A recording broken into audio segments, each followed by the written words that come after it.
પ્રાણો વિના જીવનને ટકાવવું કઠિન છે, કારણ કે પ્રાણ હોય તો શરીર છે.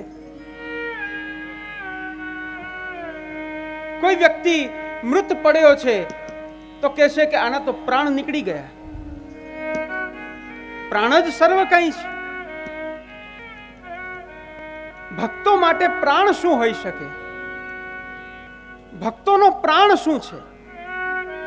નિજજનોનો પ્રાણ શું છે? ત્વયી ધૃતા સવ સ્ત્વામ વિચિન્વતિ. વ્રજભક્તો કહે છે, હે પ્રભુ, અમે આપને દિશાઓમાં, 10 દિશાઓમાં અમે આપને શોધી રહ્યા છીએ, આપને ગોતી રહ્યા છીએ. આપ ક્યાં છો? આપ ક્યાં બિરાજો છો? અંતઃકરણમાંથી ભગવાનનો અવાજ આવ્યો, કેમ એવી શું જરૂર પડી? શા માટે મને શોધી રહ્યા છો? આપણા લૌકિક જીવનની અંદર પણ આપણી કોઈ વસ્તુ ખોવાઈ જાય, કોઈ વસ્તુ ક્યાંય એવા સ્થાને મૂકવામાં આવી જાય કે પછી શીઘ્રતાથી આપણને મળે નહીં. કેટલો યત્ન કરીએ છીએ અને છેલ્લે જ્યારે મળે જ નહીં પછી મૂકી દઈએ. જોશું થોડા દિવસોમાં આપમેળે નજર સામે આવી જશે. ભગવાને કહ્યું, હું નથી મળતો તો કોઈ વાંધો નહીં, કોઈ જ આવશ્યકતા નથી, થોડા દિવસો પછી ગોતજો મને. એટલી શું ઉતાવળ છે? એટલી શું શીઘ્રતા છે? રજભક્તો કહે છે, હે પ્રભુ, અમારાથી કોઈ ભિન્ન પદાર્થ હોય તો એ ભિન્ન પદાર્થ ક્યાંય દૂર ચાલ્યો જાય તો એનો ચાલ્યા જવાથી અમે નિશ્ચિંત થઈને પાછા ઘરે આવશું. પણ જે અભિન્ન પદાર્થ છે, જે અમારા પ્રાણ છે, જો એને અમે ક્યાંય ભૂલીને આવશું તો જીવી કેમ શકશું? અમે રહી કેમ શકશું? અમારા પ્રાણ જ આપ છો. કૃષ્ણદાસ કે જીવન ગિરિધર મંગલ રૂપ નિધાન. ભક્તિ માર્ગનું આ વૈલક્ષણ્ય એક ગુણ છે કે ભક્તિ માર્ગની અંદર ભગવાન અને જીવનો સંબંધ એ તાદાત્મ્ય સંબંધ હોય છે, તન્મય સંબંધ હોય છે. જેમ હું ઘણીવાર ઉદાહરણ દઉં છું, પુનઃ અહીં એકવાર કહી રહ્યો છું. એક જલનું પાત્ર લો અને એ જલના પાત્રમાં થોડી એમાં મિશ્રી કરી દો અને પછી એને મિક્સ કરો. ઘણા સમય સુધી એને વલોવ્યા પછી જ્યારે એ મિશ્રીના ટુકડા છે એ જ્યારે જલમાં મળી જશે, પછી તમને કોઈ કહે કે હવે આ જલમાંથી મને પાછી મિશ્રી અલગ કાઢીને આપો, તો એ થઈ શકશે? એ સંભવ છે? કારણ કે ત્યાં તાદાત્મ્યતા સિદ્ધ થઈ ગઈ છે, અન્યોન્યતા સિદ્ધ થઈ ગઈ છે. જ્યાં સુધી અન્યોન્યતા સિદ્ધ નથી થતી ત્યાં સુધી એ ભક્તિ માર્ગ નથી, એ પુષ્ટિ માર્ગ નથી. રાસ પંચાધ્યાયીના જે 5 અધ્યાય છે એ 5 પ્રાણ છે. પ્રાણ વિના રહી નથી શકાતું. પ્રાણ વિના કેમ રહેવું? પણ અહીંયા હું વ્રજભક્તોને કહી શકું છું કે આ શ્વેત વારાહના કલીના વૈષ્ણવો પ્રાણ વિના રહી શકે છે. રહી શકો છો? હા કે ના તો કહો. હજી તો ચાલુ થયું ને સુઈ ગયા બધા. જાગો છો? પ્રાણ વિના રહી શકો છો? અત્યારે તો આપણે બધા પ્રાણ વિના જ છીએ.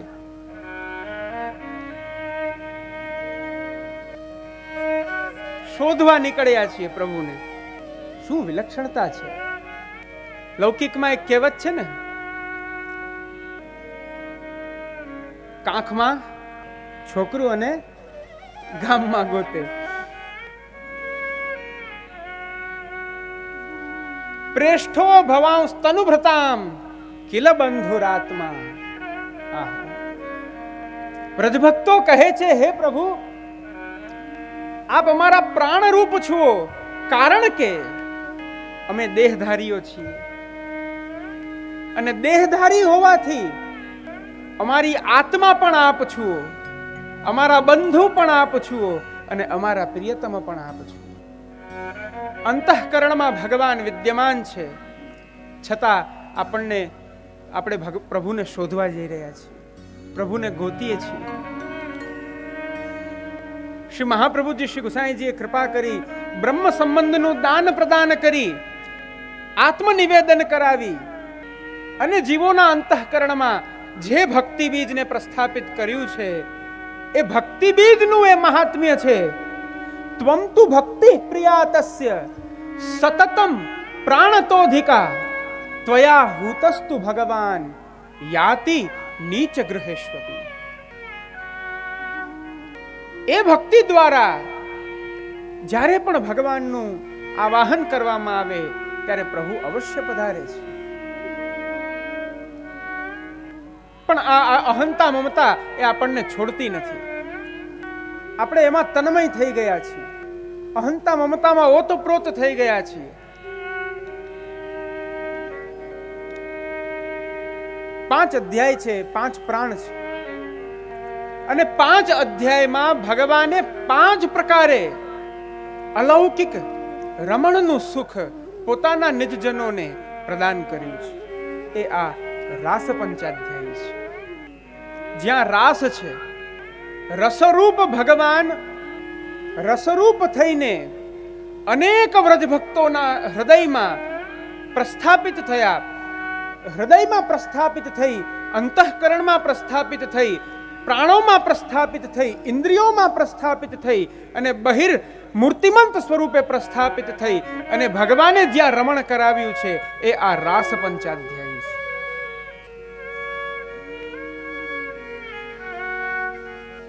મૂળ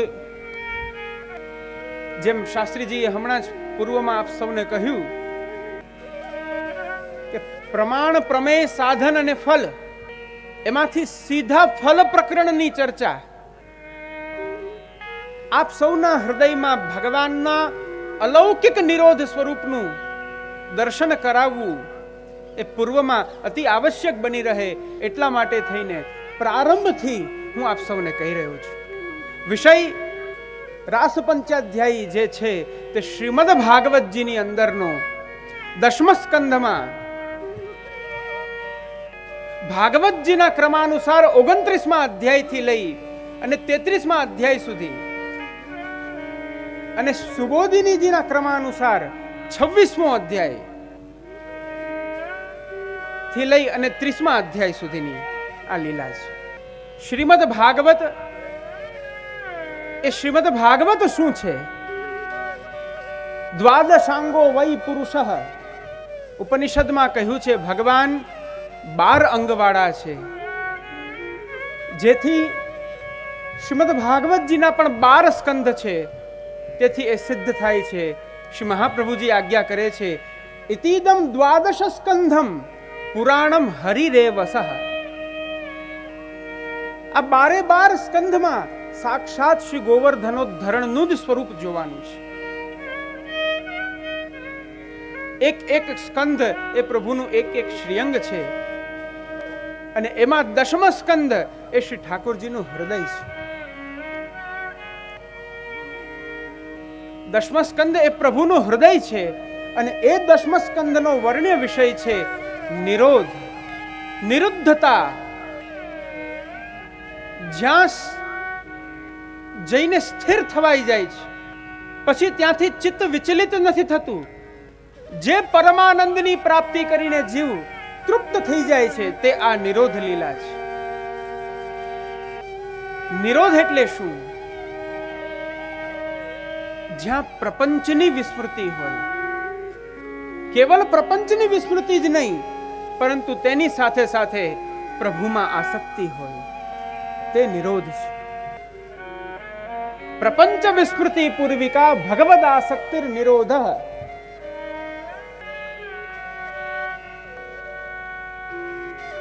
ભક્તિ માર્ગમાં ભગવાન પ્રપંચના વિરોધી છે, માટે પ્રપંચની વિસ્મૃતિ એ અતિ આવશ્યક છે.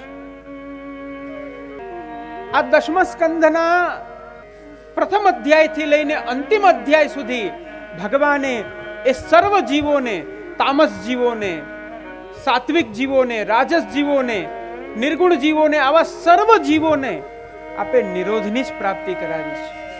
ભગવાને અનેકો યત્ન કરી, અનેકો પ્રયત્ન કરી, મહાનતમ લીલા ચેષ્ટાઓ કરી અને આપે એ જીવોને નિરુદ્ધ કર્યા છે. બોલો, આવા બ્રહ્મ ક્યાં મળે? આવા બ્રહ્મની પ્રાપ્તિ ક્યાંથી થાય? તમે કોઈ માટે કેટલું કરી શકશો? કોઈ તમારી પાસે મદદ માંગશે કે કૃપયા મારું આ કાર્ય કરી દો ને, એ સાંભળી અને તમે એ કાર્ય કરશો, પછી કહેશે હજી 1 મિનિટ, હજી આ પણ કરી દો ને.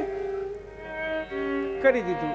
હજી 1 મિનિટ, પછી હવે થોડું મારે કાર્ય છે, જરા જવું પડશે, છતાં ચાલો કરી દીધું.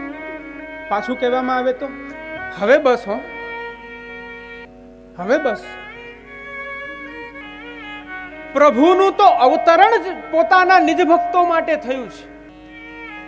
ભગવાનનું અવતરણ પોતાના નિજ ભક્તો માટે થયું છે. અને પ્રાકટ્યથી લઈ અને સર્વ લીલાઓમાં ભગવાને એ જ યત્ન કર્યો છે કે આ જીવોની ચિત્તવૃત્તિ કેમ કરીને મારામાં ચોંટે. મર્યાદા માર્ગમાં આ સુખ નહીં મળે. ત્યાં જીવને પોતાનું સાધન કરવાનું છે, ત્યાં જીવને પોતાનો પુરુષાર્થ કરવાનો છે. ધ્યાનાવસ્થિત તદ્ગતેન મનસા પશ્યંતિ યમ યોગિનો. ધ્યાન મુદ્રામાં રહી, ધ્યાન દ્વારા, તપ દ્વારા, યોગ દ્વારા, સમાધિ દ્વારા તે સર્વ જીવો મહાન પુરુષાર્થ કરી પોતાના કલ્મશોને ક્ષીણ કરી અને છેલ્લે હૃદયમાં એ ભક્તિ પ્રકટ કરે છે. અહીંયા ભગવાન સ્વયં એ ભક્તિનું દાન પ્રદાન કરનારા છે. શા માટે પ્રભુ આ કરી રહ્યા છે? કેમ પ્રભુની આવી લીલા થઈ રહી છે? પ્રશ્ન થાય કે જો પ્રભુને આવી ભક્તિ યોગ જ પ્રદાન કરવો છે, ભગવાનને આવી નિર્ગુણા ભક્તિમાં જ જીવોને નિરુદ્ધ કરવા છે પોતાનામાં, તો બીજા સાધનો બતાવી દેત. અને જો કે એકાદશ સ્કંદમાં ભગવાને કહ્યું પણ છે, યોગાસ્ત્રયો મયા પ્રોક્તા નૃણામ શ્રેયો વિદિત્સયા જ્ઞાનમ કર્મ ચ ભક્તિશ્ચ નોપાયોન્યોસ્તિ કરહિચિત. હું 3 યોગ પ્રકટ કરું છું, 3 ઉપાય પ્રકટ કરું છું, જેના દ્વારા આ જીવો પોતાનું આત્મકલ્યાણ કરી શકે. એક જ્ઞાન, એક કર્મ અને એક ભક્તિ. જ્ઞાનને જીવ સાધી નથી શકતો, અને કદાચ સાધી લે છે તો એ જ્ઞાનને સાધ્યા પછી પોતે એમાંથી આત્મોદ્ધાર નથી પ્રાપ્ત કરી શકતો. કારણ કે એ જ્ઞાનને અર્જિત કર્યા પછી એ જ્ઞાનાભિમાનમાં રત થઈ જાય છે. કર્મ દ્વારા પણ સ્વર્ગાદી લોકોમાં જઈ શકાય છે, બ્રહ્મલોક સુધી પણ જઈ શકાય છે, પણ ત્યાં પણ આ કલીનો જીવ જઈ નથી શકતો. કારણ કે હજી કર્મનો પ્રારંભ થયો, ત્યાં તો કર્તૃત્વાભિમાન આવી ગયું. હું કરું છું, મારા દ્વારા થાય છે. કેવી રીતના આત્મોદ્ધાર કરશો? કેવી રીતના આનું તમે સમાધાન કાઢશો? આનું નામ જ જીવ છે, જે સર્વથા અસમર્થ છે, જે સર્વથા અશક્ત છે. એટલે જ એ જીવ છે. જ્ઞાનને અર્જિત કરે છે, પણ જ્ઞાનાભિમાનથી બચી નથી શકતો, કારણ કે અસમર્થ છે. પોતાનું સામર્થ્ય નહીં ચાલે. ત્યાં 2 વ્યક્તિ 3 વ્યક્તિ ચર્ચા કરતા હશે, હા એ તો મને ખબર છે, એ તો હું પણ જાણું છું, એ તો મને પણ ખ્યાલ છે, મેં પણ આના વિશે ઘણું બધું સંશોધન કર્યું છે. જ્ઞાનાભિમાન. છેલ્લે રહે છે ભક્તિ. ભગવાન કહે આ 3 માંથી 2 તમારા કામની નથી. તમે જ્ઞાન નહીં સાધી શકો, તમે કર્મને નહીં સાધી શકો, તો એક કામ કરો, તમે ભક્તિ દ્વારા તમારું આત્મકલ્યાણ થાય એવો કઈ ઉપાય કરો. તો ભક્તિનો વિષય આવે છે ત્યારે શ્રીમન મહાપ્રભુ આપ આજ્ઞા કરે છે, કલૌ ભક્ત્યાદિ માર્ગાહી દુસ્સાધ્યા ઇતિ મે મતિ. ક્યાં જાવું? આ કલીમાં ભક્તિ વગેરે સાધનો પણ કઠિન છે, દુસ્સાધ્ય છે, ક્લિષ્ટ છે.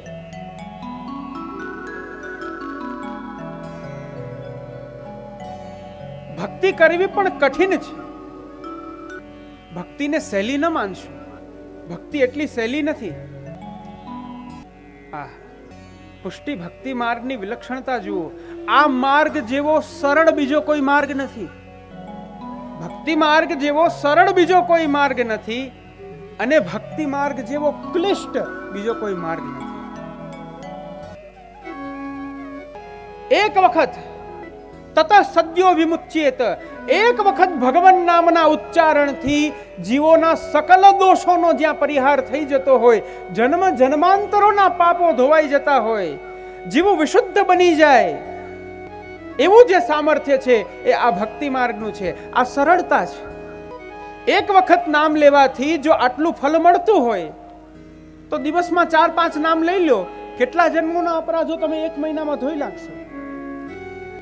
કેટલા જન્મોના દુરિતોને તમે એક વર્ષમાં તો બધું જ ક્લિયર, હિસાબ આખો ક્લિયર, ચોપડો આખો ક્લિયર. ભક્તિ માર્ગ જેવો સરળ કોઈ માર્ગ નથી. અને ભક્તિ માર્ગ આ સાધન દશા છે. સાધન દશામાં ભક્તિ માર્ગ જેવો સરળ બીજો કોઈ માર્ગ નથી. પણ જ્યારે ફલ દશા આવે છે ત્યારે ભક્તિ માર્ગ જેવો કઠિન બીજો કોઈ માર્ગ નથી. ગાયના શૃંગ પર સરસવનો દાણો કેટલી વાર રહે? અડધી ક્ષણ પણ ના રહે. જો એટલી ક્ષણ પણ જો ભગવાન નામ છૂટી જાય તો આસુરાવેશ આવે. હવે જરા હૃદય ઉપર હાથ મૂકો અને વિચારો, આપણા દિવસો કેટલા નીકળી ગયા, કેટલા મહિનાઓ નીકળી ગયા, કેટલા વર્ષો નીકળી ગયા. આસુરાવેશથી આ દેહ ભરેલો છે, સંસાર આવેશથી આ દેહ ભરેલો છે. જે ભક્તિ માર્ગમાં શ્રી મહાપ્રભુ આપ આજ્ઞા કરતા હોય કે આટલી ક્ષણ પણ જો ભગવાન નામ, ભગવત તત્પરતા આપણી છૂટી જાય તો આસુરાવેશ આવે. આપણી કઈ ગતિ જઈ રહી છે અત્યારના?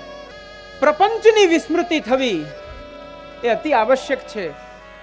યદ્યપિ પ્રપંચ એ શું છે? પ્રપંચ આ જગત છે. અને આ જગત મહાપ્રભુ આજ્ઞા કરે છે, પ્રપંચો ભગવત કાર્ય તદ્રૂપો માયયા ભવત તચ્છત્યા વિદ્યયા ત્વસ્ય જીવ સંસાર ઉચ્યતે. આ પ્રપંચ એ શું છે? આ ભગવાનનું કાર્ય છે. આ જગત જે 5 તત્વથી બનેલું છે એ આ પ્રપંચ છે, આ જગત છે. અને એ જગત પ્રભુનું કાર્ય છે. જ્યાં પ્રપંચે ક્રીડનમ હરેહે, જે પ્રપંચમાં ભગવાન અવતરિત થઈને આપ ક્રીડા કરી રહ્યા છે એ આ પ્રપંચ છે. જે પ્રપંચને ભગવાન પોતાને માટે, પોતાના કાર્યને માટે આપ પ્રકટ કરે છે, એ પ્રપંચમાં જો જીવ અવિદ્યા દ્વારા લિપ્ત થઈને ફસાઈ જાય તો એને ભગવત પ્રાપ્તિ નથી થઈ શકતી.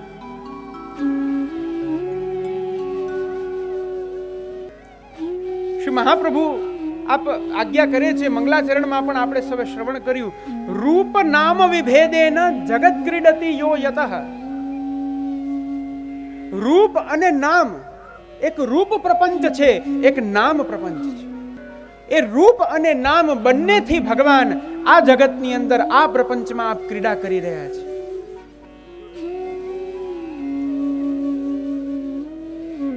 આ પ્રપંચનું કાર્ય એ ભગવાન માટેનું છે, જીવ માટેનું કાર્ય નથી. અને જીવ પણ જો આ પ્રપંચને ભગવદ રૂપ માને તો કદાચિત એને બાધા નથી. પરંતુ આ જગત રૂપી પ્રપંચમાં આવી જીવ ભગવાનની એક શક્તિ છે અવિદ્યા, જે અવિદ્યા શક્તિને માયા પણ કહેવામાં આવે છે. એ અવિદ્યા રૂપી એ માયામાં જીવ ફસાઈ જાય છે. માયા એટલે શું? અઘટન ઘટના પટેયસી માયા. જે નથી એને બતાવવું, જે છે એને છુપાવવું, એ માયાનું કાર્ય છે.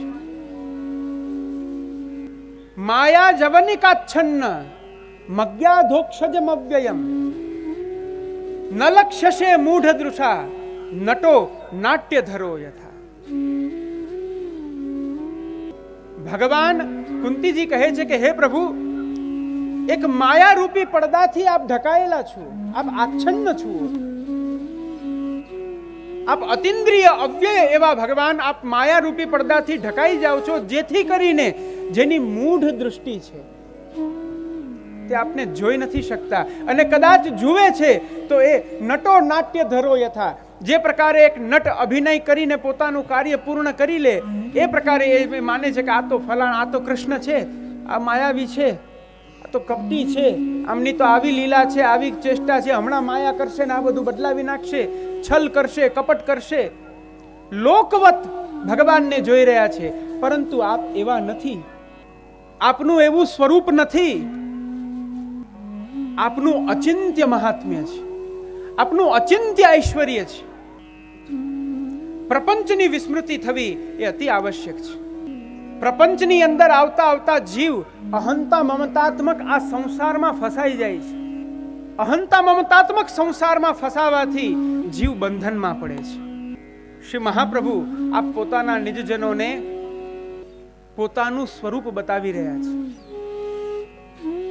જેમ ઘરમાંથી આપ સૌ અહીંયા આવ્યા, મને સાંભળવા આવ્યા, નીકળતા વખતે સૌથી પહેલા એકવાર તમારું નિરીક્ષણ કર્યું ને, તમે નીકળી રહ્યા છો, સમય થઈ ગયો, એકવાર આમ અરીસામાં તમારી આખી મુખાકૃતિ જોઈ અને નક્કી કરી, હા બરાબર છે, ચાલો હવે જઈએ. એમ શ્રી મહાપ્રભુ આપ પોતાના નિજજનોને આપ આરસી અરીસો બતાવી રહ્યા છે. હે જીવો, તમે કોણ છો? તમે કેવા છો? તમારું સ્વરૂપ શું છે? અહંતા મમતા નાશે સર્વથા નિરહમ કૃતો સ્વરૂપસ્થો યદા જીવઃ કૃતાર્થ સહ નિગત્યતે. જ્યારે તમારી આ અહંતા મમતાનો નાશ થાય, સર્વથા નિરહમ, અહંકારનો પણ નાશ થઈ જાય, અહંતા અને મમતા બંનેનો નાશ થાય, સ્વરૂપસ્થ, ત્યારે જીવને પોતાના સ્વરૂપનું ભાન થાય છે. ત્યારે જઈને જીવને પોતાના વાસ્તવિક સ્વરૂપની અનુભૂતિ થાય છે. અને એ અહંતા મમતાનો નાશ કેવલ પ્રભુનું શરણ જ છોડાવે છે, પ્રભુના યુગલ ચરણારવિંદ જ છોડાવે છે. એટલે વ્રજભક્તો અહીંયા કહે છે, હે પ્રભુ, અમે અમારા સર્વ વિષયો છોડી આપના યુગલ ચરણારવિંદમાં આવ્યા, કારણ કે આને અમે છોડવા સમર્થ નથી. આપના યુગલ ચરણારવિંદમાં જો મેં પ્રપન્ન થશું તો આપના એ ચરણારવિંદના અચિંત્ય મહાત્મ્યથી અમારો આ સંસાર, અમારી આ અહંતા મમતા, આ સર્વ કાંઈ છૂટી જશે. વાસુદેવે ભગવતી ભક્તિ યોગ પ્રયોજિત જનયત્યાશુ વૈરાગ્યમ જ્ઞાનમ ચ યદ હેતુકમ. ભગવાનમાં જ્યારે જીવ જોડાય છે, પ્રભુમાં તન્મય થાય છે, ત્યારે જઈને એના સર્વ દોષોનો પરિહાર થાય છે. અહંતા મમતાદી સર્વ દોષો એના દૂર થાય છે.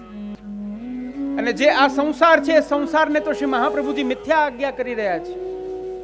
આ સંસાર મિથ્યા છે, જગત મિથ્યા નથી, જગત સત્ય છે. કારણ કે ભગવાનનું કાર્ય છે તત્સૃષ્ટવા તદેવાનું પ્રાવિશદ. વેદોમાં લખ્યું છે કે ભગવાને આ સૃષ્ટિને પ્રકટ કરી અને ભગવાન પોતે સદરૂપથી આ જગતમાં પ્રવેશ્યા છે. માટે આ જગત ભગવાનનું કાર્ય છે, ભગવદ રૂપ છે. ઠાકોરજીનું આદિ ભૌતિક સ્વરૂપ એ આ જગત છે. એને મિથ્યા કેમ કહી શકાય? પણ આ જગતમાં અવિદ્યાના કારણે ઉત્પન્ન થનારી જે આ સંસારની આસક્તિ છે એ મિથ્યા છે, જેમાં નક્કી નથી થતું કે સુખ મળશે કે દુઃખ મળશે.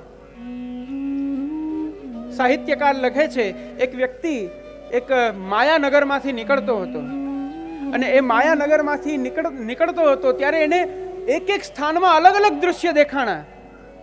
એ અલગ અલગ દૃશ્યને જોઈને પોતે આશ્ચર્યચકિત થઈ ગયો કે આમાં આને મારે શું માનવું? ન જાને સંસાર કિમ અમૃતમય કિમ વિષમય. શું આ સંસાર, આ અહંતા મમતા રૂપ આ સંસાર વિષમય દુઃખમય છે કે અમૃતમય આનંદમય છે? પ્રવેશ કર્યો તો ક્વચિત વિદ્વત ગોષ્ઠી જુએ છે, વિદ્વાનો બધા બેઠા છે, બેસી અને શાસ્ત્રાર્થ કરી રહ્યા છે, બ્રહ્મ તત્વની ચર્ચા થઈ રહી છે. આનંદ થયો. ત્યાં જેની સામે પાછી એક બીજો કક્ષ હતો, ત્યાં જોયું ક્વચિદપી ચ સુરા મત્ત કલહ. તો ત્યાં બધા મદિરા પાન કરી રહ્યા છે, અનર્ગલ પ્રલાપો કરી રહ્યા છે. થોડો આગળ ગયો, ક્વચિત વીણાવાદ અનેકો એ પ્રકોષ્ઠમાં અનેકો ગાયકો, અનેકો ગાયિકાઓ વિવિધ પ્રકારના વાદ્યોને લઈને સંગીતનું ગાયન વાદન વગેરે કરી રહ્યા છે. સુમધુર સ્વરો ત્યાં છેડી રહ્યા છે. આનંદ થયો.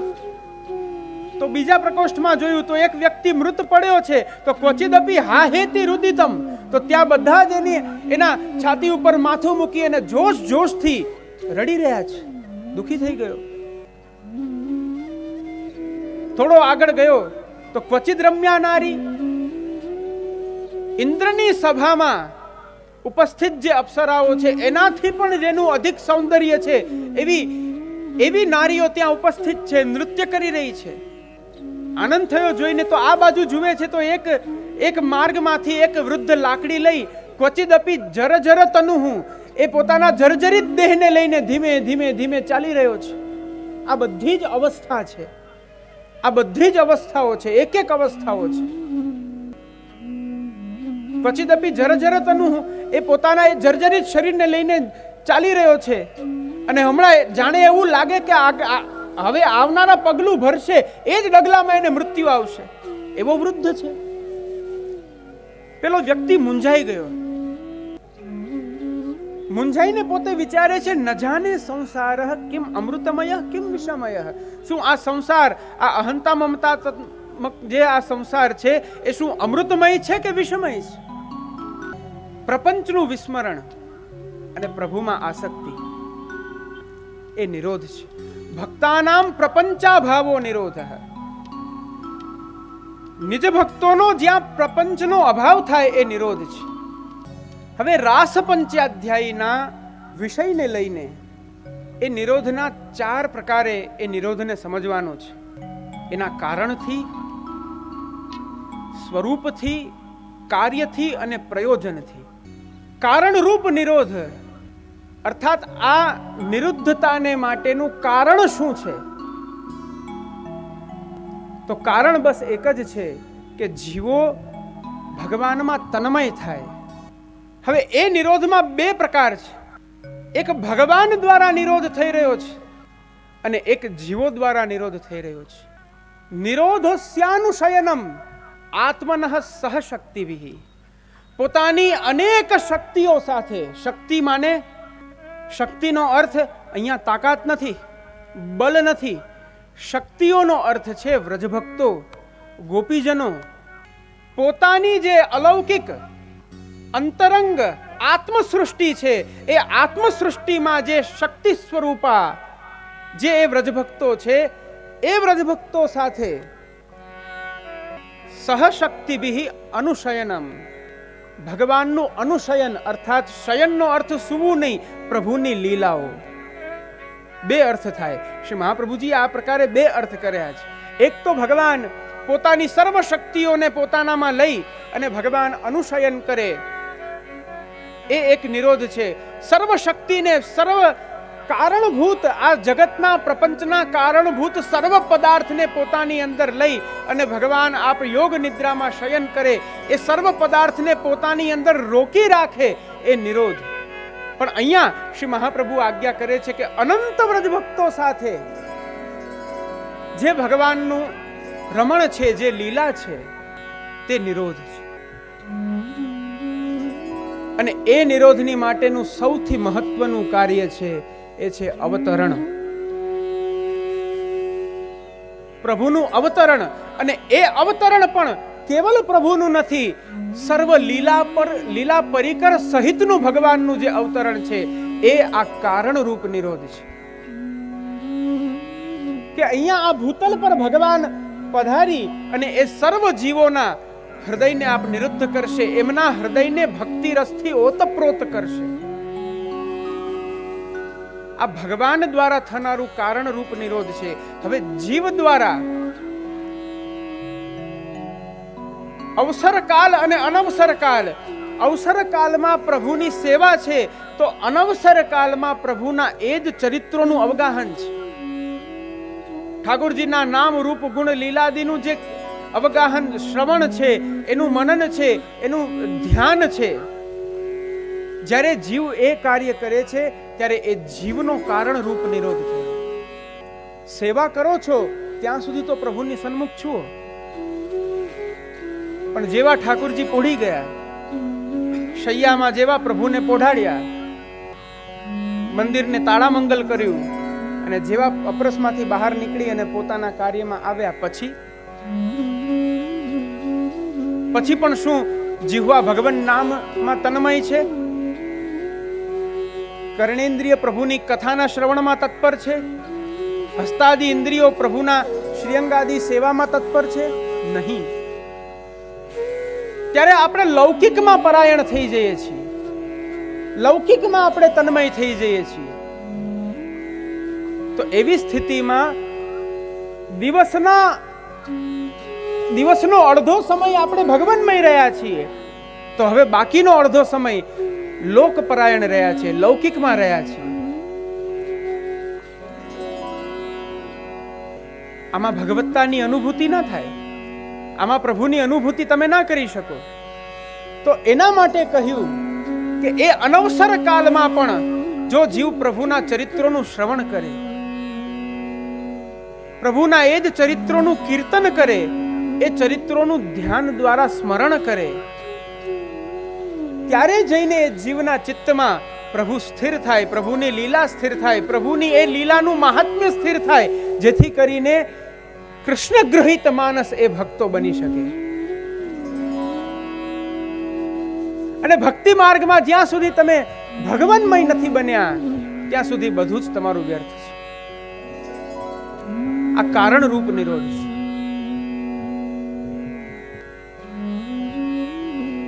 ખરેખર વિચાર આવે,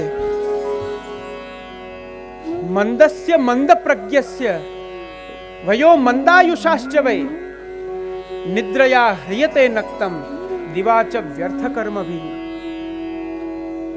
ક્યાં જશું આપણે? શું થશે આપણું? એકવાર વિચાર તો કરો, ચિંતન તો કરો. એક તો આપણે જીવ છીએ એટલે અસમર્થ છીએ, અશક્ત છીએ.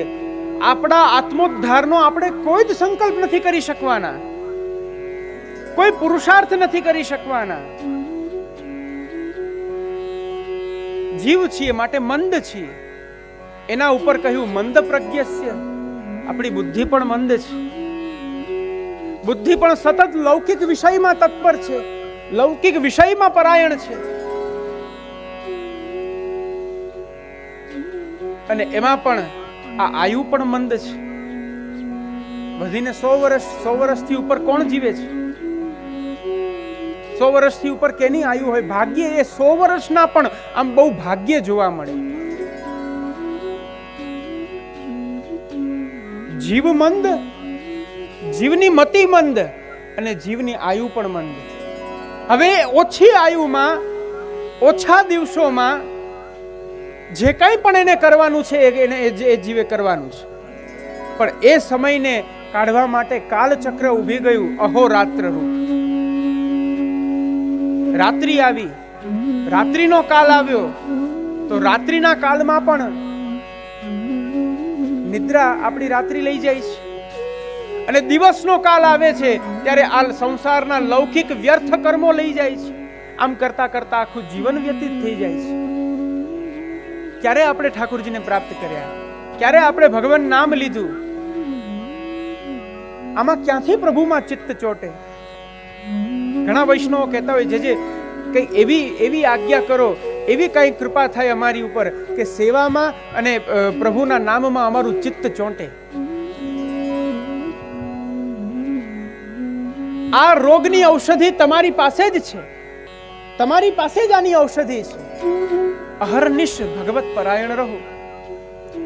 જે વ્યક્તિ જેનું ચિંતન કરે, જે વ્યક્તિ જેનું ચિંતન કરતા કરતા જેનામાં તન્મય થઈ જાય છે, તદરૂપ થઈ જાય છે, જેનામાં તન્મય થયો છે એના સર્વ ગુણો એનામાં આવી જાય છે. આગળ આપણે રાસ પંચાધ્યાયમાં જોશું, તન્મનસ્કાસ તદાલાપાસ તદ્વિચેષ્ટાસ તદાત્મિકાહ તદ્ગુણાનેવ ગાયન્ત્યો નાત્માગારાણિ સસ્મરુઃ. વ્રજભક્તો મનથી ભગવાનમાં તન્મય થયા. વ્રજભક્તોને આવી ઘોર રાત્રિમાં પુનઃ પોતાના ઘરે જવાનો વિચાર જ નથી આવ્યો. ભગવાન કહે છે તો પણ નથી જતા, અને ઘરના બીજા સગા સંબંધીઓની પણ યાદ નથી આવી. નથી એમની ચિંતા થઈ, કારણ કે એમાં કોઈ માતા પણ હતી, કોઈ પત્નીઓ પણ હતી, કોઈ ભગિનીઓ પણ હતી. એ સર્વ એને એમના સંબંધોના એ જીવોની યાદ નથી આવી. કારણ કે શ્રી મહાપ્રભુ આજ્ઞા કરે છે, આ 5 કારણથી એમને યાદ નથી આવી. તન્મનસ્ક થયા, તદાલાપ થયા, તદ્વિચેષ્ટ થયા, તદાત્મિક થયા અને તદ ગુણગાન પરાયણ થયા. આ 5 વસ્તુને કારણે તેઓ ભગવાનમય રહ્યા છે.